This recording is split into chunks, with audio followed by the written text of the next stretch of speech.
Pacīnītos ar vietējiem puišiem, bet tātad, kā jau teicu, viņiem uzvara savā ieskaitas klasē RK1 Latvijas čempionāta ietvaros. Un šobrīd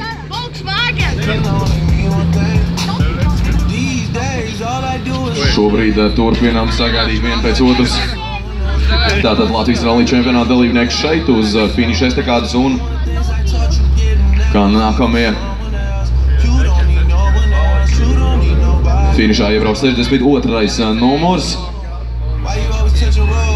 Tad ekipāža no Krievijas. Denis Rostovs, Aleksejs Ignatovs startē ar Peugeot 208 R2, LR4 ieskaitē un arī viņiem veiksmīgi sasniegts finišs. Поздравляем экипаж с финишем и удачи в следующих ралли. Ну что ж, с финишем вас. Как все понравилось? Отлично. Хотелось бы выразить благодарность организаторам, зрителям. Ну, это просто праздник какой-то. Супер. Мы очень рады вас видеть здесь. Мы очень надеемся скоро увидеть за 5 вас в ралли где-то в Latviju. Хорошо. Doговорились. Nu, ko, Denis Rostovs ļoti laimīgs, ļoti priecīgs un, protams, pasaka paldies arī organizatoriem un, protams, rallija faniem un skatītājiem. Tādu šajā redzēs nogalē trases malā bija ļoti daudz un par to mums, protams, neizsakāms prieks. Redzēt tik daudz līdzjutējus un atbalstītājus. Nu, kā gan savādāk, ļoti liels prieks, ka šis te atbalsts un fanu līdzjūšana ir palīdzējusi. Un es domāju, ka noteikti ir palīdzējusi uzvarēt šajā rallijā absolūti ātrākajai ekipāžai. Šajā nedēļas nogalē Ralfam Sirmacim, Artūram Šiminam. Un mēs gaidām nākamo ekipāžu šeit finišā.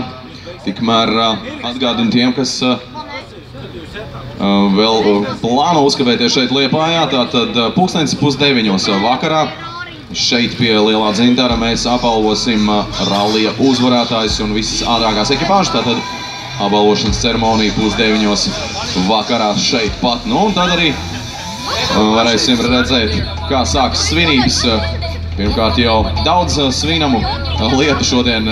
Tajā skaitā Mārtiņa Seska dzimšanas diena. Es domāju, tā būs viena kārtīga balīte Liepājā. Un, protams, arī Eiropas čempiona tituls Kajetāns Kajetānovičs jau 2. gadu pēc kārtas spējas izcīnīt Eiropas čempionu zeltu. Bet šobrīd uz skatuves Daņila Belgoņs un Toms Freibergs arī veiksmīgi finišā.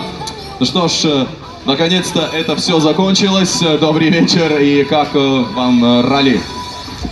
Добрый вечер всем. Ну, круто. Мне понравилось.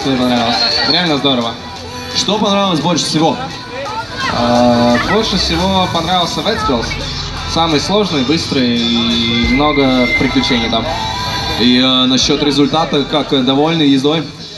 Да, в принципе, доволен, стабильно, средние результаты. Меня устраивает. Ну что ж, сезон еще не закончился, еще один ралли впереди, ралли Латвия, и увидимся там на старте. Увидимся. Обязательно. Nu ko, Daņila Belgoņs tātad turpina krāt tik nepieciešamo pieredzi rallija trasē.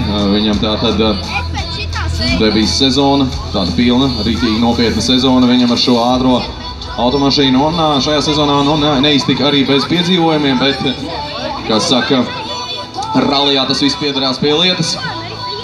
Lai saprastu tieši, cik ātri ir iespējams pabraukt trasē, kādreiz ir arī jābrauc pāri spēju robežām, jāizaicina fizikas likumi.